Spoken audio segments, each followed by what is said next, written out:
Bueno, buenos días a todos. Muchas gracias por estar acá, por acompañarnos hoy. Tenemos el privilegio y el honor y el placer de tenerlo con nosotros al profesor doctor Hernando Antonio Quintero, que nos visita de Colombia. Como saben, como dijimos en la invitación, tuvimos la oportunidad de compartir con él ya otras actividades académicas. Estuvimos en un seminario internacional en la Universidad Kennedy y también en la Universidad Nacional de Lomas de Zamora, que también estuvo el doctor Fernando Marión acompañando en la Universidad Kennedy. En Lomas de Zamora no pudo llegar, y en una serie de actividades que encaramos con el amigo y destacado también profesional, el profesor Ricardo Basílico, como un amigo, que después seguramente estaba terminando en su juzgado unos asuntos y va a tratar de sumarse. La convocatoria de hoy está orientada a un tema que es la especialidad, obviamente, de Hernando, y que es la parte de Derecho Penal, orientado atento a nuestra especialización, al tema de la parte médica, aunque tiene un currículum muy amplio, Hernando, que voy a leerlo en forma muy reducida. Hicimos ¿sí? Nos vas a disculpar si hemos omitido algunas cosas seguramente importantes. Hernando es abogado de la Universidad Inca de Colombia, cuenta con especialización en Derecho Penal y en Criminología de la Universidad Externado de Colombia, especialización en Legislación Financiera con la Universidad de los Andes, en Derecho Penal con la Universidad de Salamanca y en Ciencias Políticas con la Universidad de Ibagué, en convenio con la Universidad de Salamanca. Obtuvo una maestría en Derecho Penal y Criminología en la Universidad Externado de Colombia y un doctorado en Derecho en la Universidad Externado de Colombia con la máxima calificación Summa Cum Laude. Fue durante 23 años funcionario de la Banca Central de Colombia, es autor de varios libros y artículos sobre Derecho Penal Económico y sobre delincuencia financiera. En la actualidad se desempeña como profesor de tiempo completo en la Universidad de Ibagué y de posgrado en la Universidad Externado de Colombia y en la Pontificia Bolivariana de Medellín.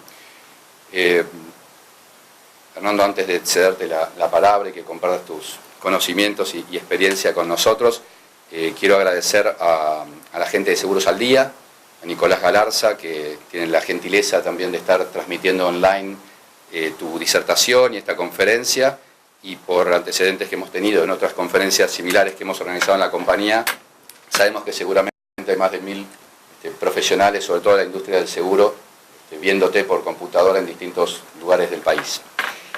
Y también para ponerte al corriente a vos, que el auditorio que está presente es lo más variado, donde hay gente de la industria de seguros, donde hay gente de la comunidad médica, obviamente abogados destacados como el doctor Toribio, que lo veo aquí presente, y también gente de nuestra compañía. Así que te agradecemos muchísimo de nuevo que nos acompañes, y las cámaras son tuyas, y el público también. Lo veo a un amigo aquí adelante que es el señor Jorge Sabatini, que es de la revista Médicos, así que también he omitido que hay medios presentes. Jorge tiene a su cargo probablemente, o sin lugar a dudas, la revista más prestigiosa del área Médicos, que es la revista Médicos del área de la salud. Yo te voy a servir entonces. Bueno, muy buenos días para todos. Gracias a Fernando Gómez, un saludo especial, gratitud inmensa para él, su familia, su compañía, TPC, Compañía de Seguros. Para todos ustedes, mi afecto, el afecto de mi patria, que hoy se levanta con más entusiasmo que nunca en procura de la paz, con el reconocimiento del Premio Nobel a nuestro presidente, lo cual nos llena de mucho optimismo hacia lo que ha de ser el futuro de nuestra patria, y por eso la comparto con ustedes, porque de verdad me emociona estar en un país, y especialmente en Buenos Aires, que nos han tratado, tanto a mi señora que me ha acompañado como a mí, con una generosidad desbordada, con una frescura y con una generosidad que llevaremos por siempre y que esperamos nosotros contribuir con nuestra disertación pero por sobre todo con la amistad que podamos retribuir a ustedes.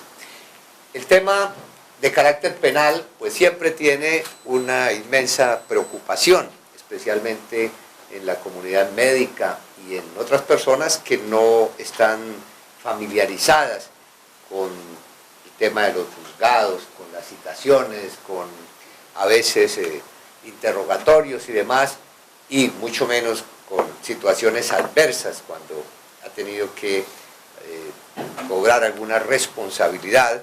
Le contaba a Fernando y a los estudiantes en la universidad el impacto que causa una sentencia contra algún galeno, en este caso en Colombia recientemente, de un patólogo que ha llevado inclusive a que por vía editorial el periódico más importante, El Tiempo, llame la atención para decirle a los jueces que tienen que tener un especial cuidado en sus determinaciones en la medida en que no están tomando una tarifa legal, no están sumando, sino analizando la vida y la suerte de alguien que ha tenido que tomar una determinación en un momento difícil.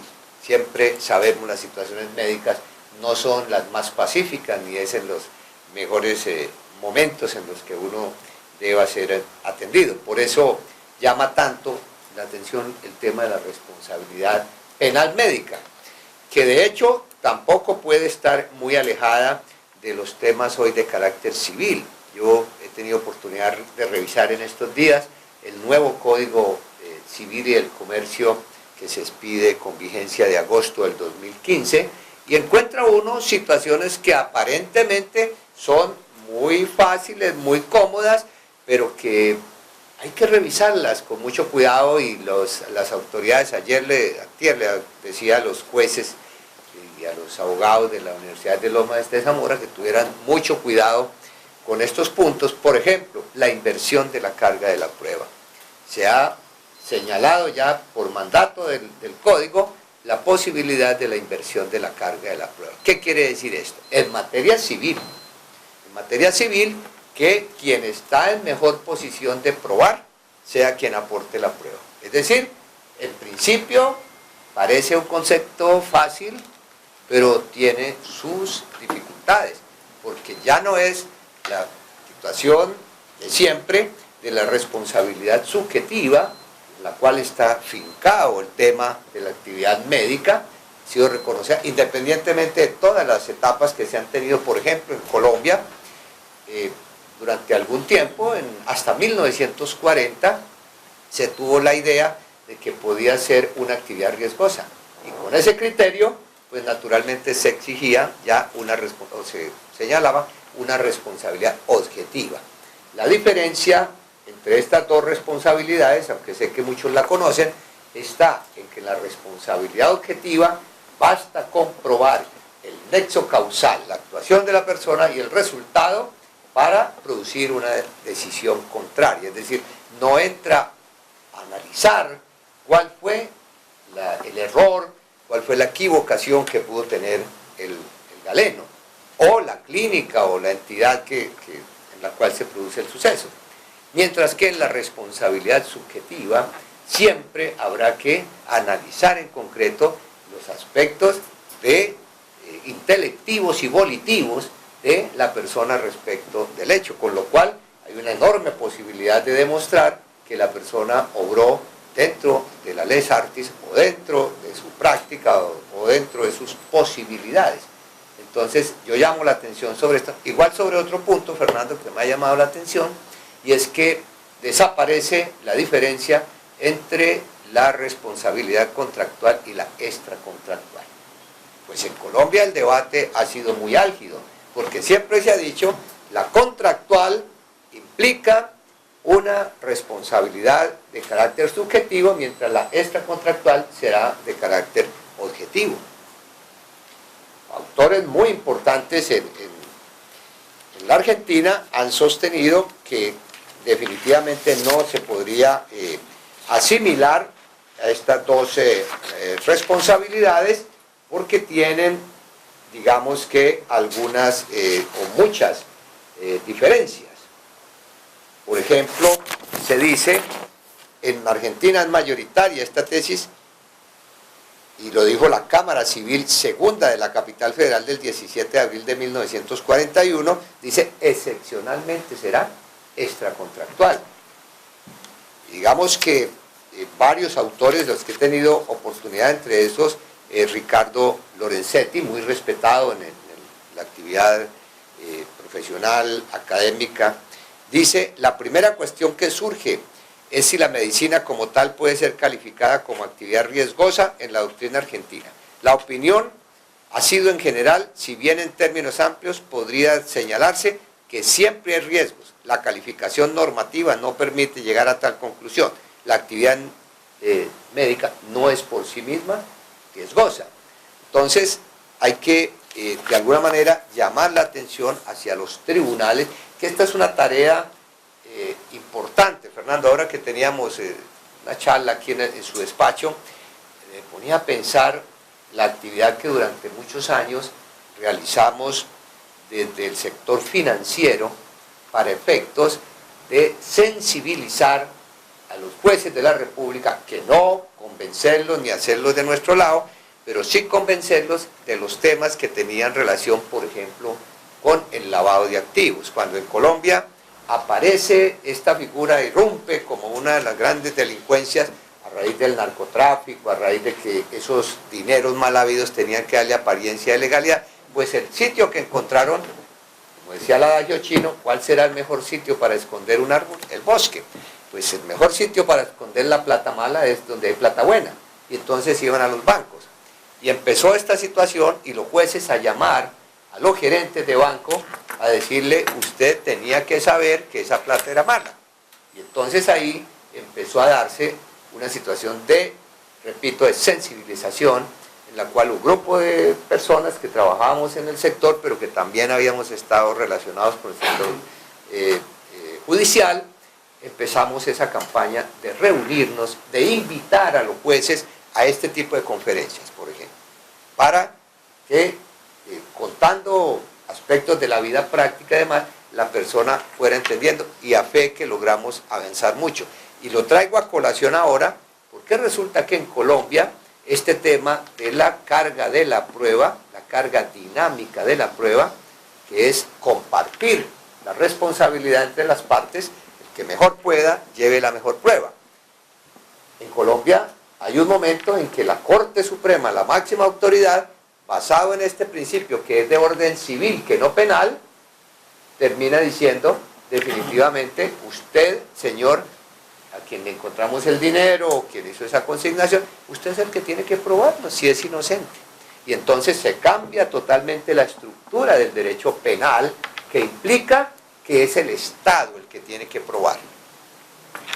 Constitucionalmente el Estado dice, yo tengo la carga de la prueba, y lo dicen las normas constitucionales siempre, se presume la inocencia de las personas hasta tanto pueda probarse. Por eso digo que es importante que nosotros siempre estemos mirando sobre estos cambios que se presentan en la legislación, hacerles un análisis y luego de alguna manera discutirlos, compartirlos con esas autoridades para evitar sorpresas que pueden pasar mientras la ley se normaliza, mientras digamos llega a una doctrina pacífica, pues pueden presentarse situaciones. Ahora, en materia penal es muy clara la responsabilidad subjetiva. Es decir, que a la persona deben demostrarle, primero, que su comportamiento fue típico, es decir, que lo que realizó cabe dentro de una descripción que ha hecho el legislador. En el caso médico, los dos aspectos fundamentales son el del artículo 84 y el artículo 94 del Código Penal, que sanciona el homicidio culposo y las lesiones personales, igual que en Colombia en los artículos 116 y 127, cuando hablan de esa responsabilidad. Pero, además de demostrar que cabe dentro de una descripción típica, debe demostrar que ese comportamiento es antijurídico, es decir, contrario a derecho. Dicho de otra manera, que no tiene justificación. Por ejemplo, en el campo médico, la primera justificación está en la norma que la llaman aquí imputabilidad, en el caso colombiano se llama ausencia de responsabilidad, donde el primer punto es que el galeno, cuando presenta alguna situación adversa y demás, primero está en el ejercicio de una actividad lícita, de una actividad permitida por el Estado. Tiene que cercenar una pierna para evitar un avance de la gangrena y demás, está dentro del ejercicio de su actividad lícita, permitida. Y entonces la conducta, a pesar de caber en la definición de la lesión personal, de causarle un daño a la persona, está justificada. Y está justificada por el ejercicio legítimo de una actividad. Pero segundo, también puede tratarse de un estado de necesidad. Cuando aparecen varios bienes, se enfrentan varios bienes, pero aquí es donde ya el nuevo derecho penal ha dado un giro muy importante. Y es lo que, como lo han llamado Fernando en la conferencia, el tema de la imputación objetiva. Es un cambio de mentalidad que voy a relatar o a señalar más adelante. Pero además de típica y antijurídica, hay que demostrar que ese comportamiento fue también culpable. Es decir, que la persona obró con dolo, con la intención, conociendo la irregularidad, quiere realizarla. O con culpa, que es donde se presenta generalmente en el aspecto médico, la actividad galénica, o en la actividad automovilística, normalmente, ¿no? Son conductas de carácter culposo, donde lo que se sanciona es que la persona haya violado el deber objetivo de cuidado. Y ese deber objetivo de cuidado tiene que ver, en el caso médico, con la violación de las reglas, las normas que existen en materia, por ejemplo, de elaboración de la historia clínica, el trato del paciente, es decir, lo que aparece hoy en la ley 26.529 de Argentina, modificada por la ley 26.742, que es apenas del 9 de mayo del 2012. Y por último, una conducta que se llama también, o una forma de presentación de la culpabilidad, que se llama la conducta preterintencional, que consiste en que el resultado va más allá de lo querido por la persona. Se va a practicar un aborto y se produce la muerte de la madre por cualquier circunstancia, y entonces no quería causar la muerte, pero es una consecuencia posterior. En ese caso, una sanción degradada. Pero vamos a ver cómo, en la mayoría de los casos, a pesar de aparecer todos estos aspectos, la responsabilidad objetiva permite excluir a la persona de responsabilidad. Es decir, que no basta el estudio de tipicidad, de antijuricidad y culpabilidad, que era la teoría que durante muchos años existió a partir del causalismo. Las escuelas clásica, positivista, por allá del 1800 y desde 1930 la positivista, aún lo que llamamos la escuela postfinalista, finalismo y postfinalismo, que llegan hasta los años de 1930, 36 y demás, pues fundamentaban la responsabilidad penal en el causalismo, es decir, que la persona era causa de algo. Y aquí entonces apareció en Alemania, por obra de Bory, el tema de las concausas, es decir, muchas causas que generaban un hecho, o lo que se llamó la conducta sine qua non, cuando se suprimía alguna de las causas y desaparecía el delito, pues entonces decía, hasta ahí llegó. Pero normalmente lo que había era una cadena, una concausalidad entre quién había causado el hecho. Y aquí sí que se presentaban problemas difíciles. Por ejemplo, en un quirófano, una persona opera, sin embargo hay un problema de contaminación por un mal aceite, lo que sea, y entonces condenada la clínica, condenado el gerente, condenado el cirujano, condenado el anestesiólogo, porque todos de alguna manera habían contribuido, supuestamente, a ese suceso desafortunado, ¿sí? Lo que dice la imputación objetiva ahora no puede ser. Nosotros tenemos que mirar cuál es el rol que cumple la persona y cuál es su responsabilidad verdadera. Lo he contado con ejemplos muy sencillos, por ejemplo, cuando una persona empuja a otra levemente para causarle una lesión, esa persona se cae, se fractura o demás, es llevado a la clínica y por una equivocación en la aplicación de una inyección o de la anestesia, lo que sea, fallece, pues siguiendo esta teoría de la causalidad, pues se devolvía y alcanzaba hasta la persona que había causado el empujón, que finalmente no era el causante de la muerte, sino de una causa, pero había que determinar evidentemente dónde se produjo ese hecho conector. Entonces, repito, causalidad era entendido como causa de algo, ser causa de algo, y entonces se sumaba. Por eso aparece en Alemania y se ha extendido en qué forma en Colombia, también en Argentina, dentro de las obras del profesor Zaffaroni y todos los autores modernos, que pues tienen ya, que están cerca las teorías modernas, la idea de que hay que hacer una especie de antejuicio antes de llegar a estos conceptos de tipicidad, de antijuricidad y culpabilidad, que están determinados por varios factores. Primero, el riesgo permitido, es decir, que todos en la sociedad tenemos un riesgo permitido. Vivimos dentro de una sociedad de riesgos. Beck ha escrito toda una obra para contar cómo la sociedad actual es de riesgos.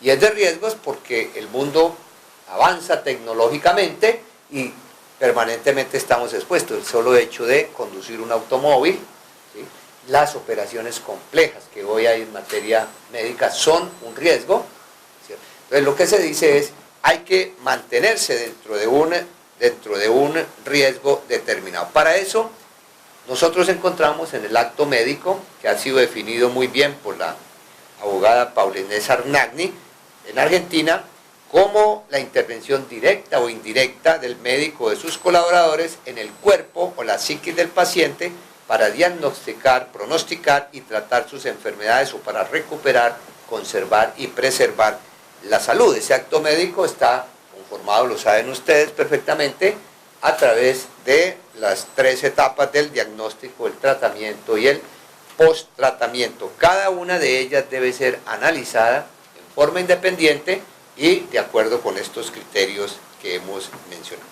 Parto de la base de que todos compartimos la idea de que la actividad médica es de medios y no de resultados.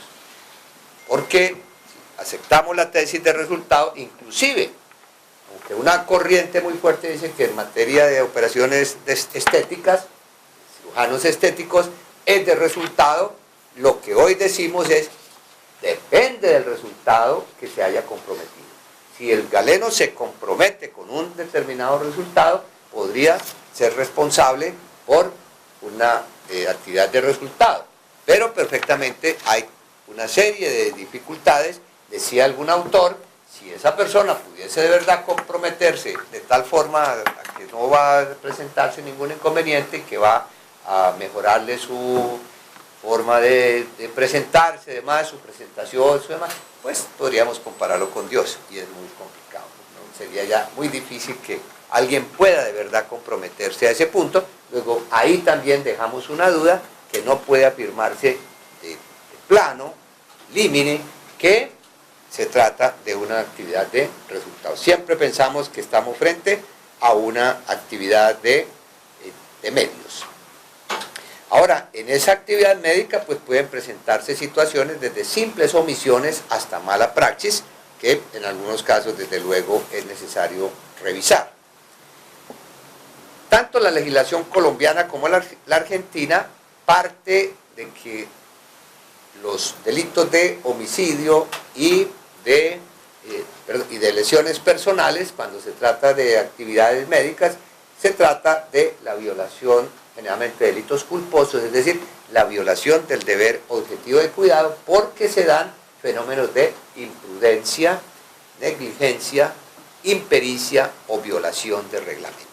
Son las 4 posibilidades con las cuales se aterriza en la culpa. Repito, ya no basta, como en la teoría causalista, demostrar la causalidad del nexo causal, sino que es necesario agotar todas estas etapas que la imputación objetiva para bien nos ha traído y que permite superar algunas dificultades que se tenían, por ejemplo, en materia de justificación cuando se hablaba de estado de necesidad, porque muchas veces el estado de necesidad siempre dice es la colisión de 2 derechos. ¿Me explico? Uno está en un teatro, se presenta un incendio, salimos en carrera, en eso hay una persona con menos posibilidades físicas que nosotros, pasamos por encima, salvando nuestra vida, las 2 vidas tienen igual valor. Sin embargo, el hecho de salvar mi vida me está justificado cuando realizo algún hecho irregular. ¿Por qué? Porque entraron en colisión los 2 derechos y la ley dice, en este caso yo lo autorizo, lo legalizo, su conducta, porque usted está a punto de perder su vida, o igual el que llaman la tabla de Carnades, 2 personas que se aferran a una tabla de salvación en el mar después de un naufragio, y el uno pues empuja al otro para poderse salvar. Son 2 derechos, pero están en esa... Entonces muchas veces en materia médica se alegaba esa posibilidad de que se tratara de un estado de necesidad, pero resultaba condenado el médico porque decía, no, usted no estaba, por ejemplo, cuando extirpó el seno, demás, no estaba enfrentado a otro derecho en colisión. Por eso ha servido mucho esta moderna teoría para solucionar esos problemas que estaban por fuera. La imputación objetiva en materia penal parte de la siguiente base. Demostrada la causalidad, es decir, demostrado que uno fue la causa de algo. La persona murió porque yo la atropellé con mi carro, yo fui la causa. Pero demostrada esa causalidad, se le puede imputar, se le puede cargar a su cuenta, se le puede hacer responsable de la lesión o puesta en peligro del bien jurídico cuando ha creado un riesgo jurídicamente desaprobado. Entonces, primero, causalidad. Segundo, cuando ha creado un riesgo jurídicamente desaprobado. Y tercero, ese riesgo se ha concretado verdaderamente en ese resultado. Entonces, cuando voy manejando mi automóvil, respeto las reglas, paro en el semáforo me da vía, arranco y atropello a la persona, soy la causa del hecho, primero que todo. Pero, ¿realmente yo superé el riesgo permitido?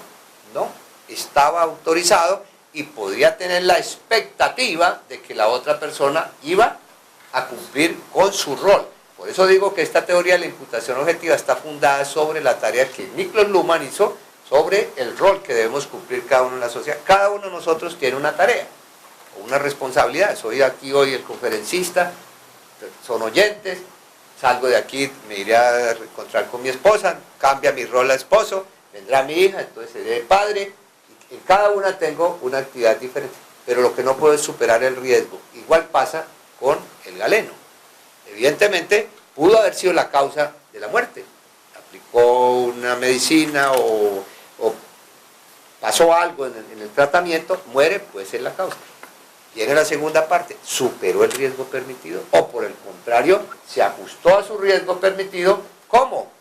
Vamos a verlo más adelante, cumpliendo las reglas que existen hoy en la medicina, cumpliendo además las leyes artis, o también se aplica el baremo, es decir, el comparar que hubiese hecho una persona prudente en el enfrentado a esa situación.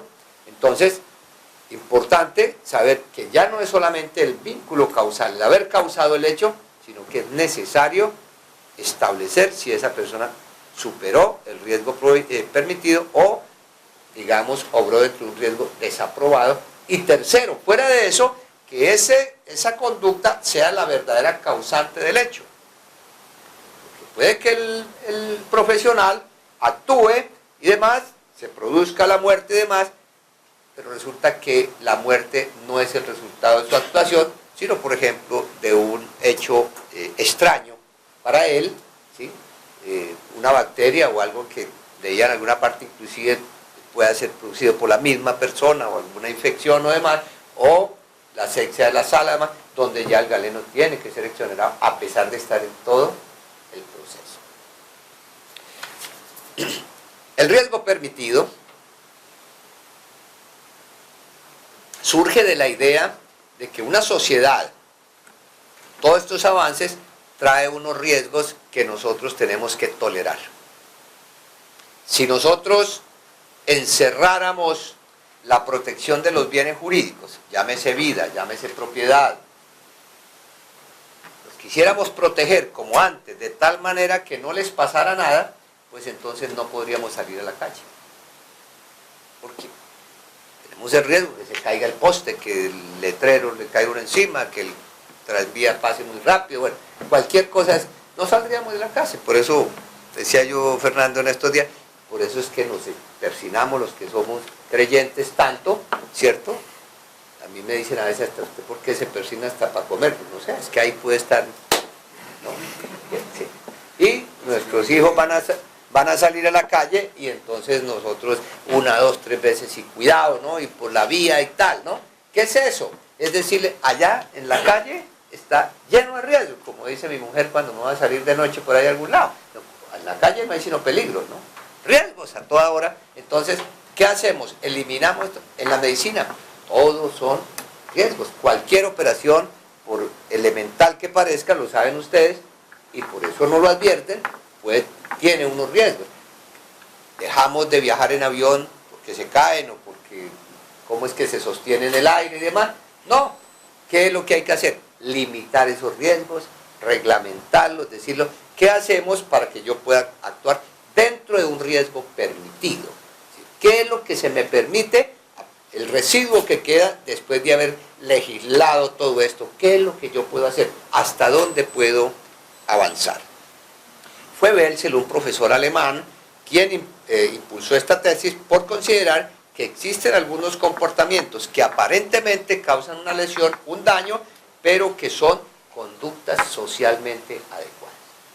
A pesar de causar el daño, están socialmente aceptadas o son adecuadas.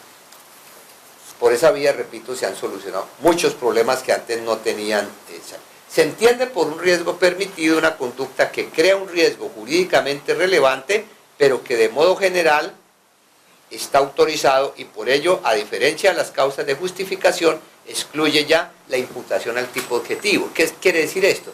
Que ya no sometemos al galeno a todo ese proceso de que demuestre que evidentemente su conducta está justificada, sino que si actuó dentro del riesgo permitido, el proceso debemos matarlo de entrada, es decir, no tenemos ni siquiera que llevarlo a que haga un interrogatorio, porque demuestra de entrada que su conducta está dentro del riesgo permitido, lo tolerado, su conducta es socialmente adecuada, sencillamente.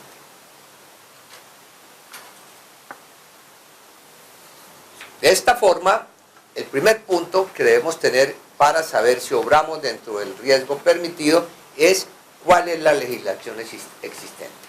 Hay que decir que la medicina ha venido siendo reglamentada por vía legal, por ejemplo en Colombia con la ley 23 de 1981 y su decreto reglamentario el 3380 del 2004. En la Argentina sí que ha tenido, diría que un seguimiento de reglamentación. Por ejemplo, arrancamos de la ley 17.132 que regula el ejercicio de la medicina, la odontología y actividades auxiliares.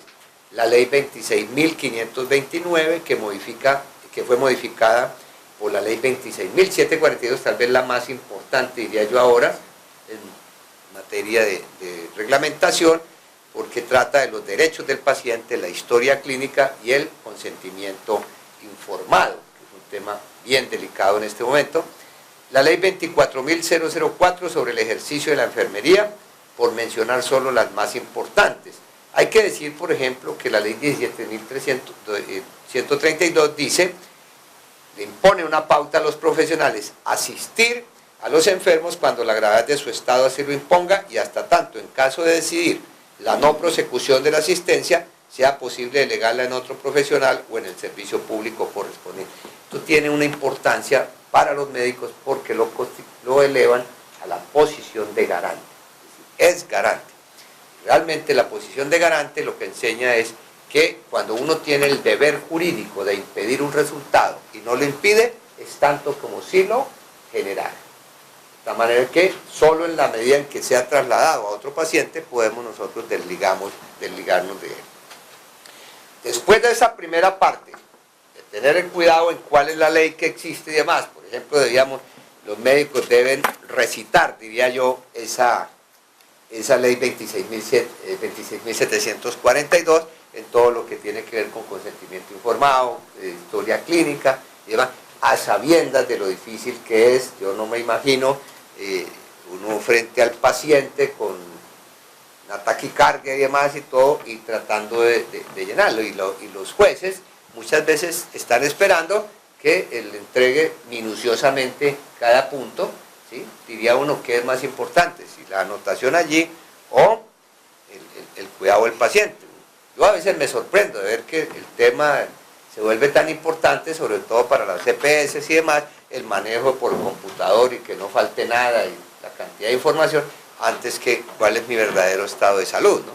Bien, pero al lado entonces de esa codificación debe existir el cuidado con la lex artis. Dentro del riesgo permitido estaría la lex artis, que es entendida como la codificación de la pauta de los comportamientos que el ejercicio de una actividad profesional va decantando y las cuales orientan el correcto desempeño de la función. Poco a poco, en la medida de la experiencia, el día a día, va señalando unas prácticas que se van codificando y se constituyen en la lex artis.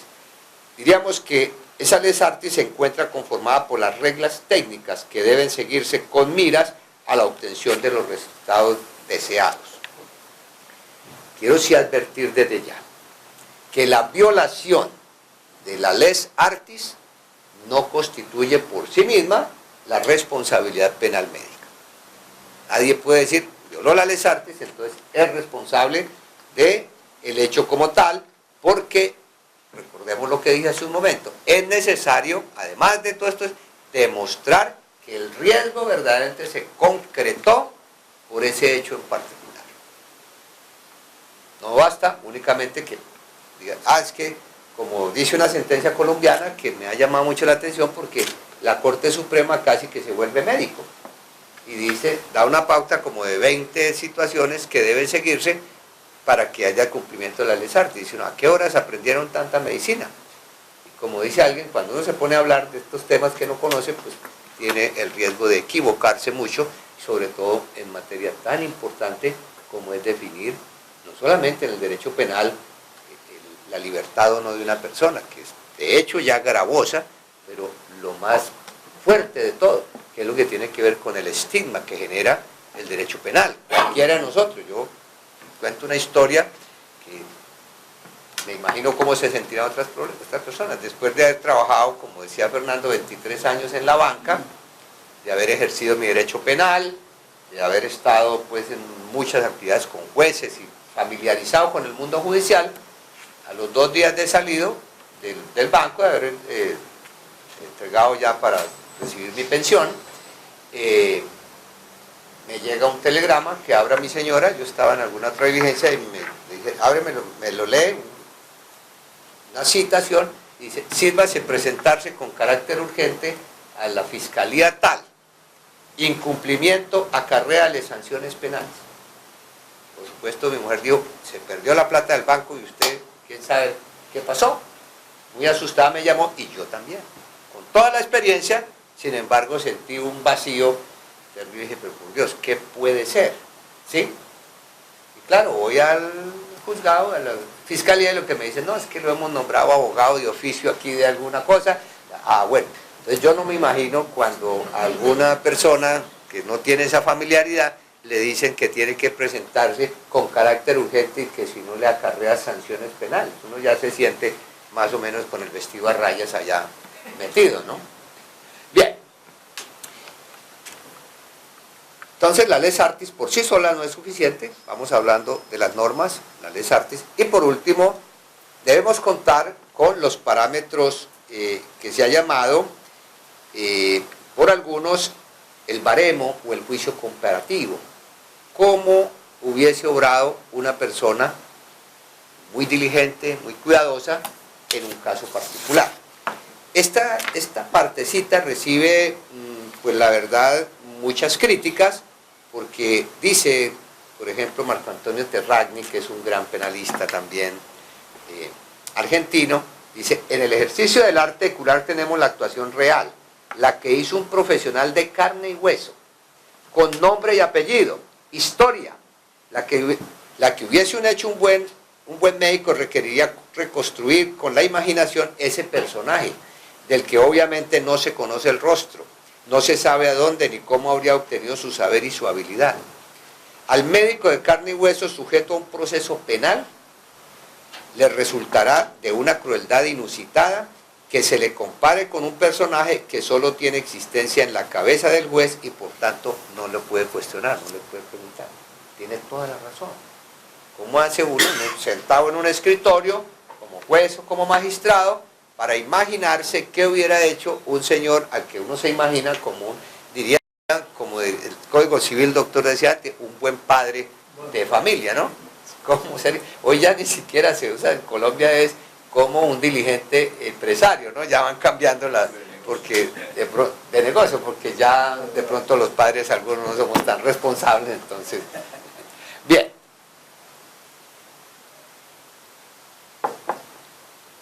La Corte Suprema de Colombia, la máxima autoridad penal, ha concluido que el límite entre el riesgo permitido y el desaprobado lo brindan los protocolos de la Lex Artis y el cumplimiento del deber de información que se concreta en el consentimiento informado. Es decir, esos dos puntos, esos dos parámetros serían los ideales para saber uno si se obró dentro del riesgo permitido o no. Obviamente, y no me voy a extender en esto, pero en cada una de las fases debe de actuarse dentro de esa Lex Artis, tanto en el diagnóstico, en el tratamiento y en el post-tratamiento. Y aquí, como Fernando me ha pedido que contara de pronto algunas situaciones, si se conocían en Colombia, pues hay que decir que en el caso del diagnóstico se produce una sentencia reciente que ha impactado en forma ostensible a toda la comunidad, que es el de un patólogo que realizó un diagnóstico que resultó equivocado a la postre, ¿no es cierto? El juzgado condenó por el delito de lesiones personales culposas una deformidad física de carácter permanente al oncólogo al patólogo que había señalado que se trataba de un tumor cancerígeno, y luego pues el oncólogo, con base en ese diagnóstico, determinó que el tratamiento a seguir era la extirpación total del seno derecho con vaciamiento de ganglios. Un nuevo examen del tejido extraído realizado por otra patóloga estableció que no se trataba de lesión maligna, sino de una adenosis esclerosante, lesión de naturaleza benigna. El tribunal confirmó la sentencia en contra del patólogo y la Corte pues también la confirmó, es decir, no casó la sentencia, pero aprovechó para hacer un estudio detenido de los principios de la imputación objetiva y su aplicación en los delitos culposos. ¿Qué se concluyó? Que el patólogo, por no haber realizado algunos otros exámenes de contraste que había podido estar a su alcance, pues había incrementado el riesgo jurídicamente desaprobado. Es decir, que debió de haber... Sin embargo, miren lo importante, el médico, el cirujano, fue absuelto por el principio de confianza. ¿Por qué? Porque confió en la actuación del patólogo. Entonces, en el causalismo, en las tesis anteriores, hubiese sido también condenado el cirujano. ¿Por qué? Pues porque al fin y al cabo era el causante de la lesión como tal. Entonces vamos viendo que sí tiene un rendimiento esta nueva teoría. Dice, en conclusión, un diagnóstico inicial del carcinoma sin procurar su conformación constituida de por sí, en este caso particular, una elevación del riesgo no amparado por la Lex Artis, pues los métodos y prácticas propios de la patología enseñan que nada tiene de raro que la lesión maligna en realidad no lo sea. De esta forma se incrementó el riesgo jurídico desaprobado. En la etapa del tratamiento se establecen también en la Lex Artis unos deberes, fundamentalmente el deber de mantenerse dentro del riesgo permitido, el deber de evitar acciones peligrosas, lo dice la ley argentina, que al hablar de la ley de la enfermería, dice que no se le permite realizar actividades experimentales o demás que resulten peligrosas. Y además la posibilidad de realizar acciones de salvamento. La cuenta la doctrina con mucha propiedad en la acción de salvamento. Cuando uno sale con su perro a pasear en el parque y de pronto se le suelta por alguna razón, causa una lesión a una persona, el deber inmediato es el de salvamento, es decir, de llevarlo a la clínica, tratar que esa persona sea atendida oportunamente y demás.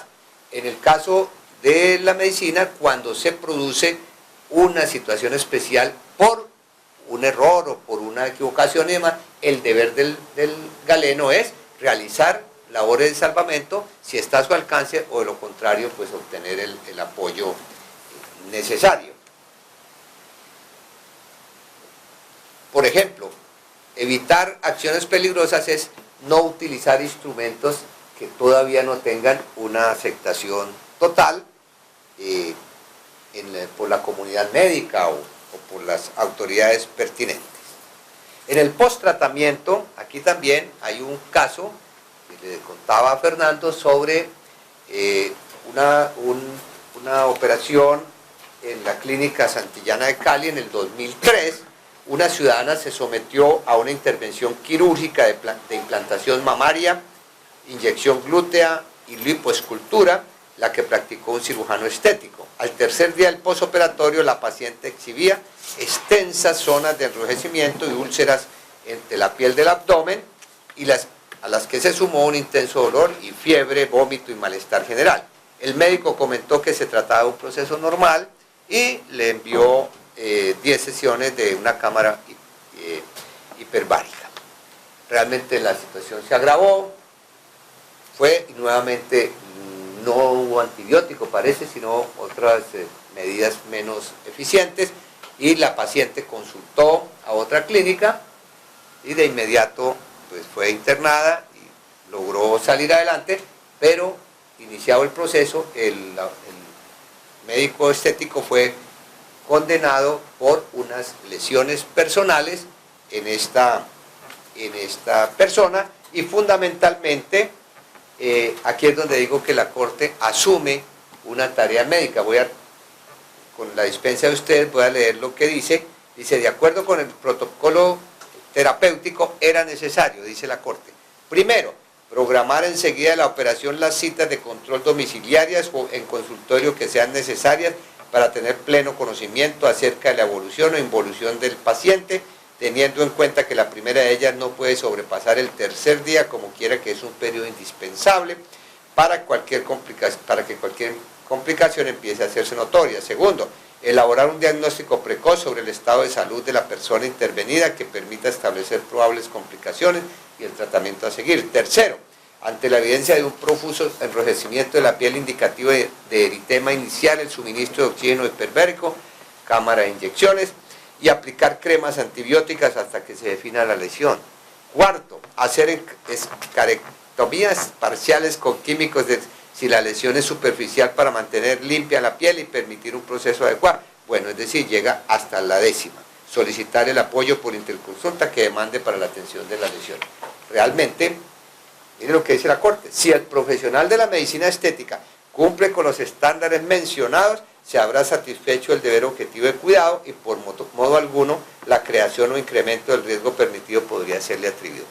Me parece supremamente riesgoso porque cualquier aspecto de estos que falte llevaría a una sentencia adversa a la persona. Creo que en estos casos lo que tiene que hacer la justicia es contar con peritos, con personas que han estado ante la misma situación, ahí sí el baremo, para poder tener un juicio valorativo. Pero cuando los jueces asumen esta tarea de manejar todos estos temas, pues se corre verdaderamente el riesgo de equivocarse, como dice un autor, dice: en materia médica, el juez no puede pretender suplir la ignorancia con las meras aproximaciones que le puede aportar el uso de la lógica, menos con sus conocimientos, que son los propios de un profano. Cuando un juez quiere demostrar que sabe medicina, sin haber cursado la carrera, se transforma en un sujeto peligroso por los errores que puede cometer. ¿Sí? Y le decía, para esta parte, el primer caso que se presentó en Colombia con el patólogo, fue tanto el impacto que El Tiempo, el periódico más importante, editorializaba lo siguiente, decía: aquí hay que ser claros, ni los jueces tienen los conocimientos suficientes para redefinir la lex artis médica en cada fallo, ni los médicos tienen inmunidad jurídica por el solo hecho de ejercer una profesión que toda la vida, que salva vidas. ¿Qué es el mensaje del periódico? Que yo lo tomo literalmente. Realmente hay que buscar el punto de justicia entre esa responsabilidad que tiene el médico, pero también el juicio ponderado que deben tener las autoridades de colocarse verdaderamente frente al hecho. Ex ante, ¿qué pudo haber pasado en ese? No ex post, porque ex post es muy fácil de decir, ¿no? Y seguramente entre los mismos galenos a veces, no, yo hubiera hecho tal cosa. Lo mismo nos pasa a los abogados, perdí tal pleito, tal cosa. Ah, pero ¿por qué no usaste el artículo 20 de la ley 147 del 48? ¿Sí? Cada cual puede saber mucho después, pero ex ante, en el momento en que se presenta la situación, ahí es donde tiene que ubicarse también el juez de la República. Bien. Avanzo entonces un poquitico sobre algo que es bien importante para efectos de la imputación objetiva, que tiene que ver con el principio de confianza y su aplicación en la responsabilidad médica. Este principio encuentra su origen en la legislación alemana o en el trabajo alemán para efectos de resolver asuntos del tráfico rodado, de los automotores y demás. ¿Por qué? Porque la confianza que tiene, lo decía al principio, cada ciudadano, que quien va manejando va a cumplir sus reglas, y el conductor, que nosotros los peatones vamos a cumplir también las reglas. Cuando faltamos a alguno de ellos, estamos defraudando la expectativa y podemos tener un resultado negativo. En una sociedad tan compleja, ya con tantos aspectos, donde no es posible realizar un trabajo una persona de forma individual, sino que tiene que acudir a un equipo, entonces encontramos el principio de confianza, donde tenemos el derecho de pensar que los demás, en condiciones normales, no excepcionales, van a actuar correctamente, es decir, van a cumplir su rol. El médico puede tener la certeza de que el anestesiólogo va a aplicar la anestesia necesaria, la calidad que es y demás, y que va a estar allí pendiente para efectos de reanimación o lo que se presente y demás. Ese es un derecho porque nace de la autorresponsabilidad, cada cual es responsable. Igual puedes confiar en que la enfermera va a pasar la dosis de la medicina que ha señalado, a aplicar la inyección que es prudente, o el instrumentador va a entregar el instrumento, o la revisión sobre las compresas se va a hacer a quien esté asignada. De lo contrario, volvemos a la teoría de la causalidad, todos responsables de todo dentro de un quirófano. En la actividad médica, en la actividad compleja, aparece lo que se ha llamado el equipo médico.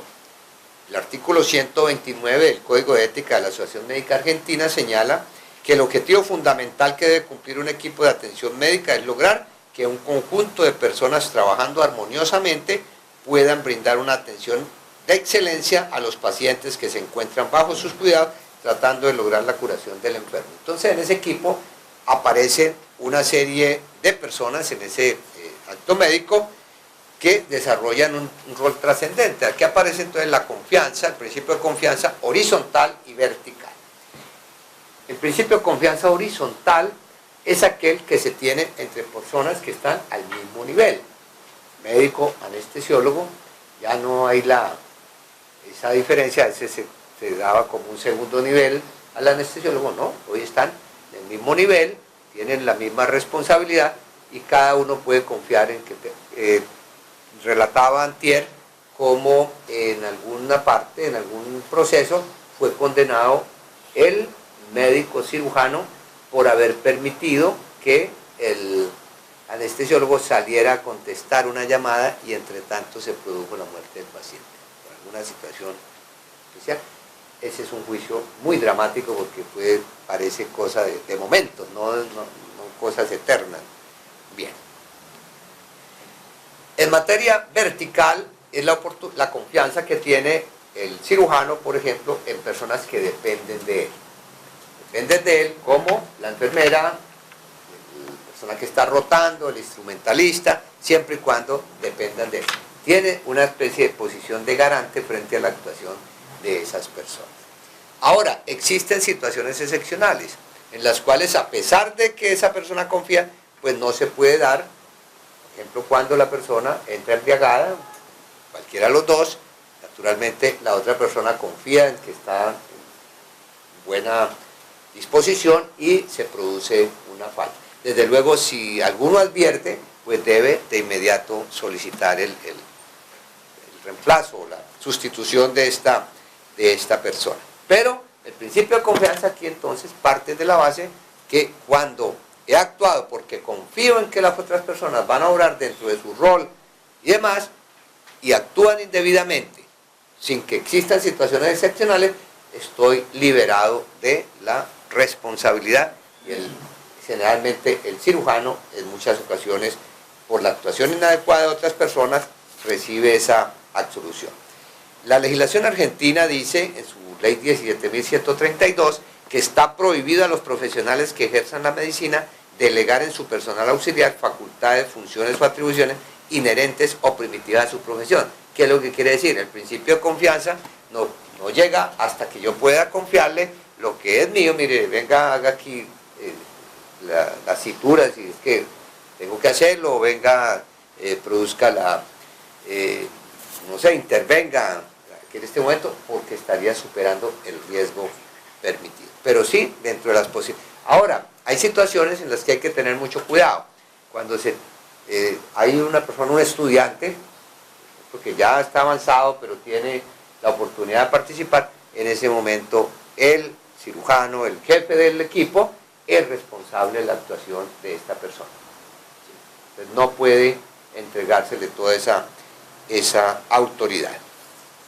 Entonces, horizontales y verticales. Ahora, es importante advertir que la inobservancia del deber de supervisar, porque aquí se presenta un fenómeno, y es que quien tiene la confianza, quien delega algo que puede delegar, por ejemplo, esa verificación de las compresas que hemos dicho, tiene un deber. Primero, debe de entregar esa tarea a quien pueda cumplirla, a quien esté capacitado para ello. Segundo, debe ejercer una vigilancia. Entonces, el entregar esa responsabilidad no exonera totalmente a la persona si no ha tenido la adecuada vigilancia, que no quiere decir que esté encima de la persona, porque no puede el cirujano, mientras está interviniendo, mirando a ver si la persona sí está tomando los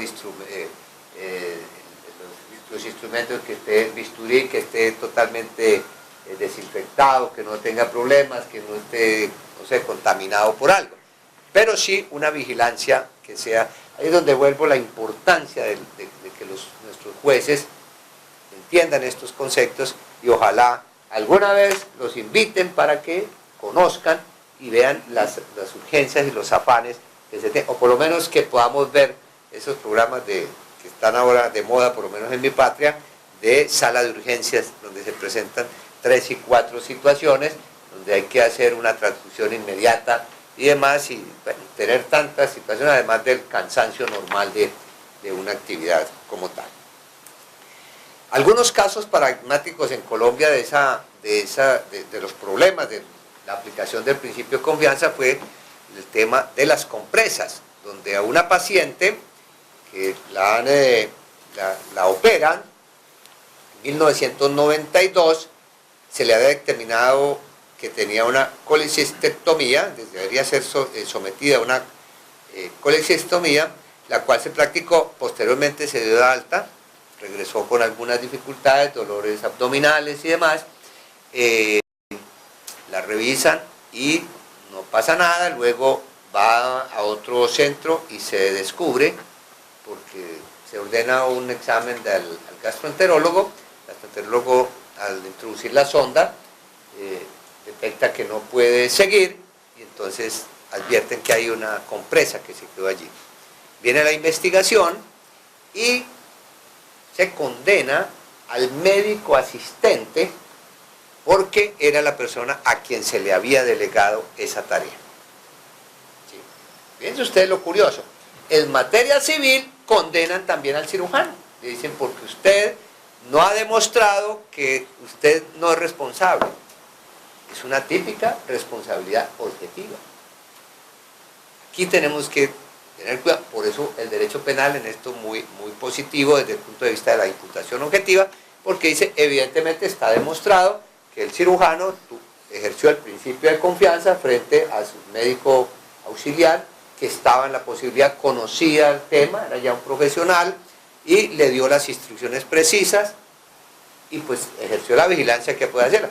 No puede hacer otra vigilancia porque lo contrario hubiera sido el galeno, el cirujano, quien hubiera verificado ya, desaparecía. Pero en materia penal fue absuelto gracias a este principio de confianza y condenado en el campo civil por una responsabilidad, a mi juicio, de carácter objetivo.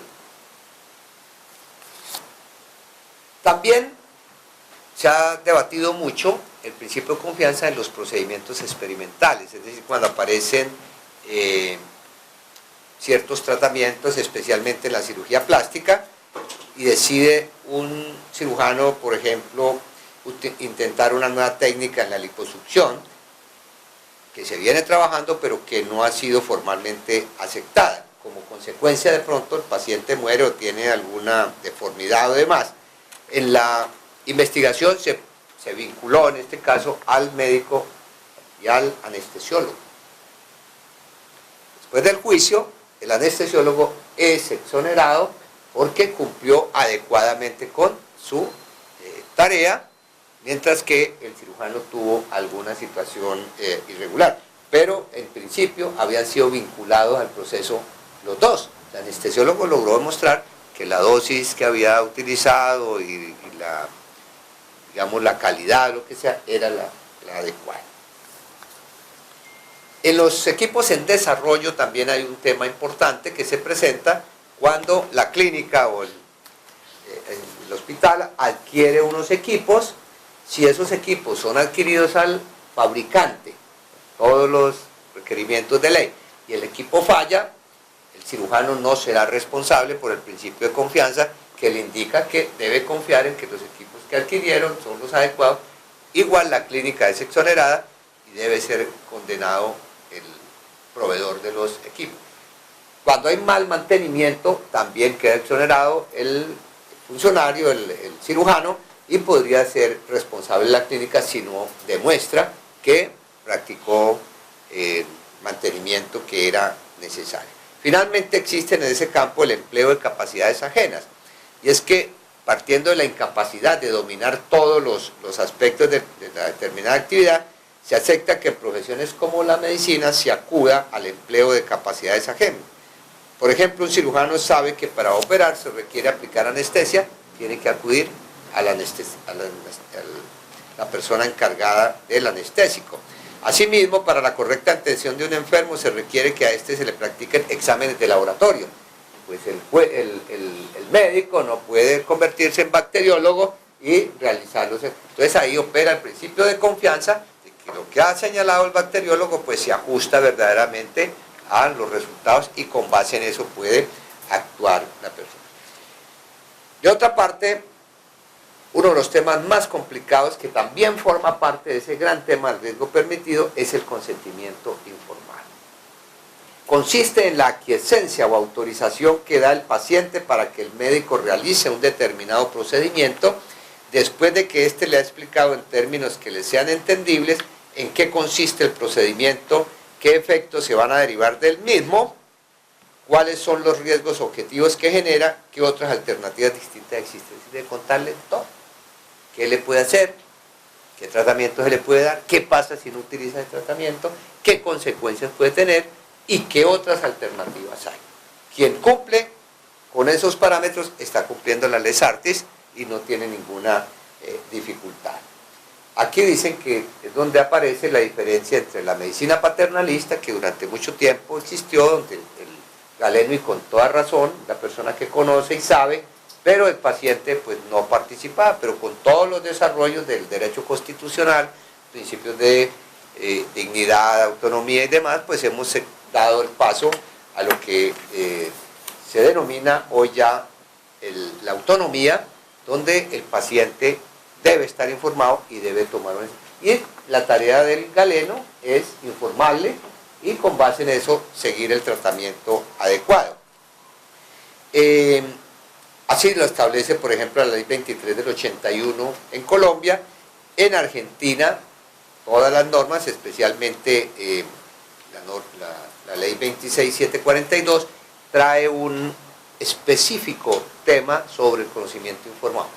Pero ahora quiero llamar la atención que el nuevo Código Civil, los artículos 59 y 60, nuevo Código Civil y Comercial, introduce todo el manejo por vía del Código Civil. Luego recomiendo a los médicos, a los profesionales de la medicina también, a todas las personas, leer esa parte porque allí está nuevamente señalado y de hecho deroga, sin decirlo allí, pero está derogando todas las otras disposiciones.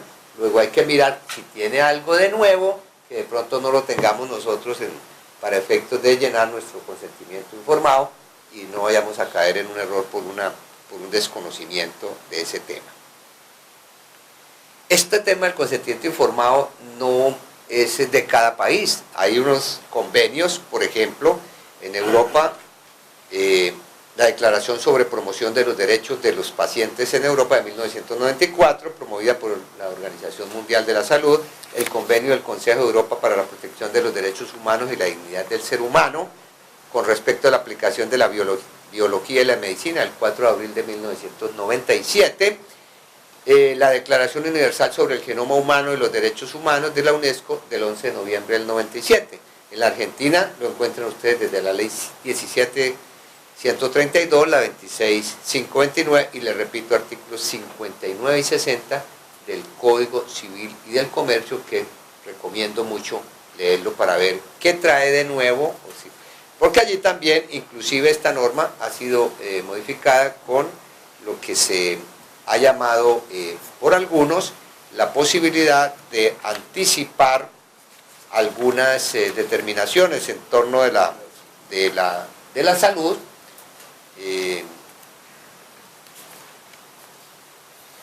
que se han llamado las directivas anticipadas, es decir, la posibilidad de que uno autorice algunos tratamientos, como también autorice a que no se sigan otros tratamientos cuando su vida ya, digamos, se ha deteriorado en un nivel grande, dice la ley, sin que esto sea la autorización de la eutanasia. Sin embargo, he comentado en varias reuniones aquí cómo en Colombia la Corte Constitucional ya ha ido más adelante. La Corte Constitucional en dos temas muy importantes, la eutanasia y el tema del aborto, ha dicho. En materia de eutanasia, cuando se demandó el delito de homicidio por piedad, que aparece hoy en el artículo 106 del Código Penal colombiano, se decía que para que una persona podría poner fin a los graves padecimientos incurables de otra y demás, y que sería responsable de homicidio, de todas maneras de un delito de homicidio, pero con una pena degradada, disminuida. La Corte analizó el tema y dijo, mire, definitivamente esto es cierto y demás, el Congreso no ha querido legislar sobre esto, pero de todas maneras, cuando el médico actúa con consentimiento informado y produce el hecho, es exonerado totalmente. Es decir, no hay lugar a el delito de homicidio porque está obrando dentro de esta decisión del paciente, no es su voluntad, sino la voluntad del paciente, y creo que hacia allá iremos. Lo mismo en el caso del aborto. Del aborto se tenía una exoneración cuando se producía para salvar, porque se temía la vida del paciente o de la madre o del naciturus, cuando había malformaciones, posibilidades de malformación, o consecuencias muy graves para la madre, se exoneraba el principio de pena. Pero ya la Corte fue más adelante y dijo, en estos casos no hay lugar a delito, porque lo que se está es cumpliendo la voluntad de la persona que ha decidido libremente abortar, y con unas tesis muy avanzadas, especialmente en favor de la mujer, cuando dice no tiene por qué someterse a una carga adicional en su vida, una persona que de pronto su vida no va a ser lo más digna, y entonces digamos que queda exonerado de ese delito. Recientemente un importante colombiano, argentino-colombiano, el doctor Tito Livio Caldas, fundador de Legis, dejó una carta muy interesante porque se han presentado problemas en Colombia. La Corte finalmente, ¿qué es lo que dice? En lugar de estar nosotros en esta lucha, lo que tenemos es que reglamentarla. Entonces, gobierno, parlamento, haga una ley donde diga qué se puede y qué no se puede, con base en lo que yo le estoy diciendo, que sí se puede. Yo soy la Corte Constitucional. Pero, segundo, Ministerio de Salud, usted constitúyame un comité que le haga seguimiento a esos casos, con asistencia psicológica y demás, donde verdaderamente ayude. Se presentó un primer caso del padre de un caricaturista muy famoso, de Matador, se firma así Matador, donde a pesar de que la persona había dado su consentimiento informado, había solicitado no recibir tratamientos paliativos y demás, sin embargo la clínica no quiso hacerlo, y por vía de tutela la Corte ordena que es posible, pero con el seguimiento de ese comité. Pero fue un tema que se volvió nacional, no un debate. Luego viene la situación de Tito Livio, que ya sencillamente se da por aceptada, pero es muy importante porque todos los diarios publican. Puede ser una persona supremamente importante. Legis es una empresa, pues aquí existe, pero en Colombia es una empresa muy grande. Él es un académico, un hombre muy reconocido, y entonces deja exactamente su consentimiento informado, pero señalando los principios de dignidad y cómo debe vivir.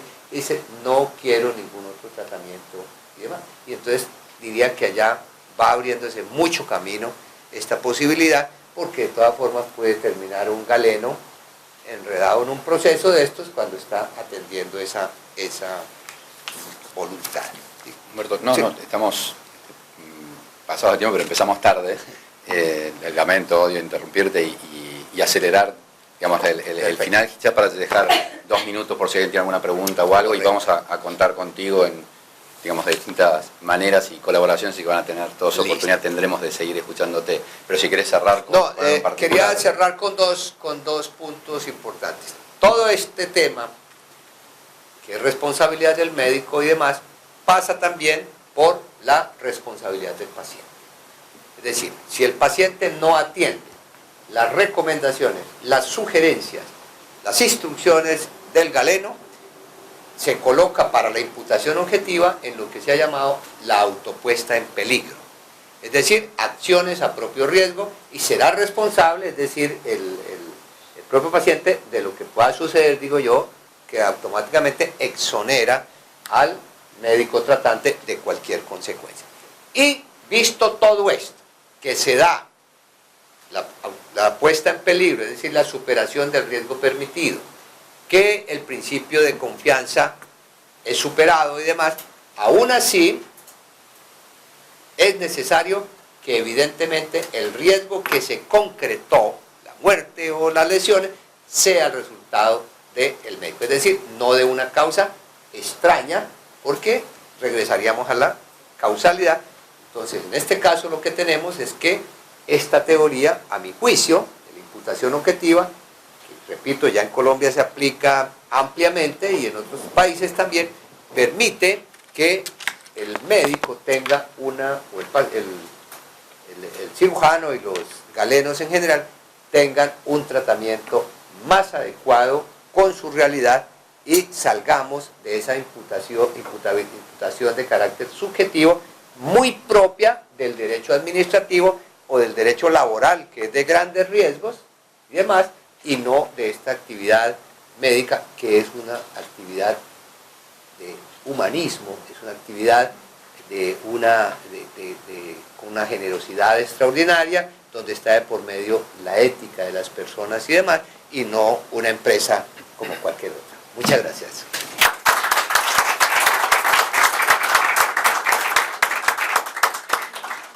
Muchas gracias, Humberto, Hernando, muchas gracias. ¿Alguien tiene alguna pregunta? Sí. Una. Perdón, yo no soy ni médico, ni abogado, ni nada por el estilo. Por eso, perdónenme si la pregunta es una burrada. ¿A qué beneficia o qué beneficia un seguro de este tipo? ¿Al médico? ¿A la empresa?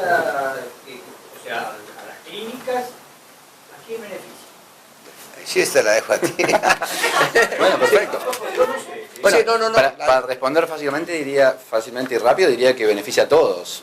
En principio el seguro obviamente lo protege al médico, ¿no?, por las reclamaciones y por los cuestionamientos que tenga por un paciente o por su familia de una práctica médica que crea que puede haber cometido con alguna negligencia, etcétera, y causar un daño. Pero por otro lado, también protege a esa familia o a ese pariente o a ese paciente, porque gracias que hay un seguro, seguramente si es que hubo un error médico, va a poder cobrar porque hay una aseguradora que tiene una solvencia y que acompaña a ese respaldo de quien haya sido el profesional que cometió el error.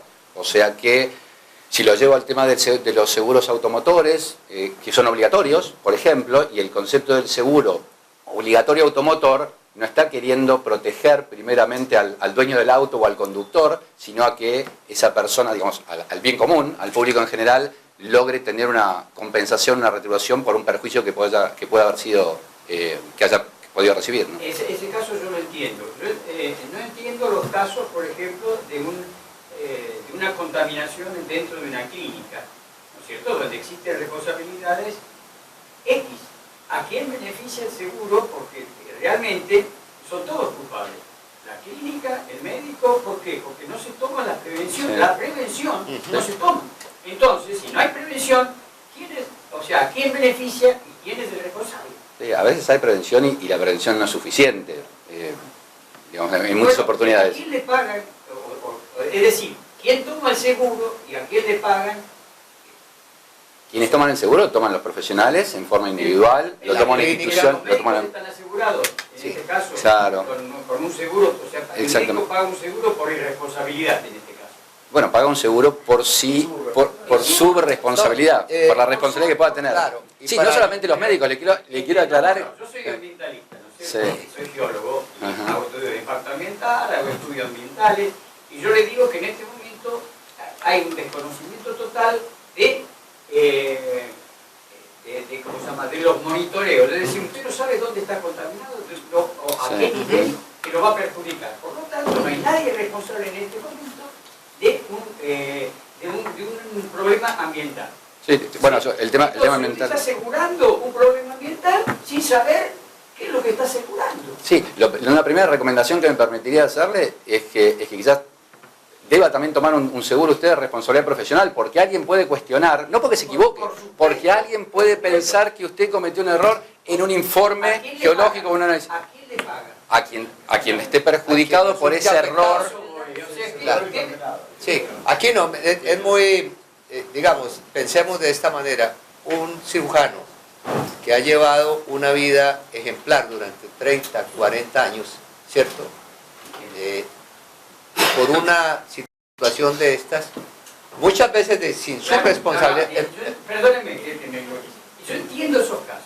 Yo les voy a poner un caso, por ejemplo, de minería, que es o sea, trabajé toda la vida en minería, ¿no es cierto? Haciendo estudios de impacto ambiental de alta cordillera, los famosos diques de cola, la contaminación de los ríos, mil cosas. Eso crea en todo el ambiente, toda la cuenca que está de los ríos, crea una contaminación que va a provocar la toxicidad, etcétera, etcétera, que va a provocar la muerte, y la taradez de los chicos con el plomo, mil cosas. Sí. Se toman los seguros ambientales de caución ambiental. Sí. ¿A quién benefician? ¿Cómo lo benefician? Bueno, sería largo, pero es una discusión interesantísima para dar. Claro. Lo que le propongo es que en otra oportunidad... Vengo acá para No, perfectamente, lo vamos a invitar a nuestra compañía para que se reúna con nuestros abogados, con nuestro gerente técnico, con nuestra área técnica, para que charlemos y discutamos y analicemos los beneficios del seguro ambiental, o las posibilidades o las alternativas, y en particular, siendo este un tema central hoy, que es el tema de responsabilidad médica, le pedimos que nos limitemos a esto. Para hacerlo corta también. Sí.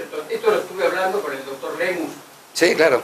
Con el doctor Lemus, me mandó a hablar con el doctor Basigalupo, me mandó a hablar con De Tito, ¿no es cierto? Y yo le expliqué, ¿no es cierto?, que para mí es un error como se está trabajando, equivocación, que se esté actuando, tratando toda la parte de medicina nacional, qué sé yo, cuando no hay parámetros de, ¿cómo se llama?, de datos firmes o fehacientes sobre la situación ambiental. Sí, exactamente. Bueno, le agradecemos mucho. ¿Cómo trabajamos en prevención cuando no conocemos? Más, estuve con, es responsabilidad del Ministerio de Medio Ambiente, ¿sí?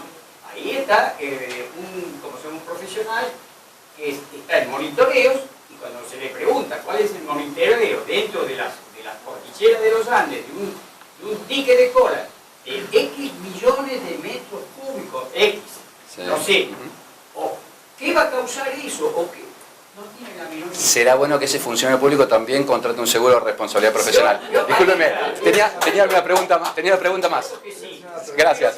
Doctor Torrio, le pido por favor, así le dejamos, doctor Torrio, por favor. Sí, digo, el tema del auto, colocarse en el riesgo, es un tema interesante para el médico, de cómo puede llegar a instrumentar eso de manera que sea prueba fehaciente, porque a veces hay, puede ser un consentimiento, puede ser de repente el paciente acepta claramente hacer y después lo incumple por su propia negligencia, ¿no?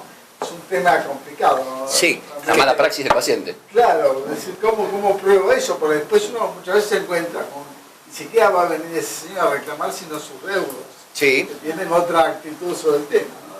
Bueno, es que, perdón, muchas veces esa puesta en ese autorriesgo, se autoincrimina. El médico dice, yo le dije al paciente que tenía que volver, yo le dije que haga esto, pero ¿dónde está escrito? La mala paciencia. Sí, Mala paciencia. claro, pero digamos ¿Cómo que... lo pruebo? ¿Cómo lo pruebo? Me dijo, no me dijo. Sí, claro. Sí, como le dije al señor que no se podía exponer al sol porque le acaba de operar la retina y demás. Y dice, no, yo nunca salí de mi casa.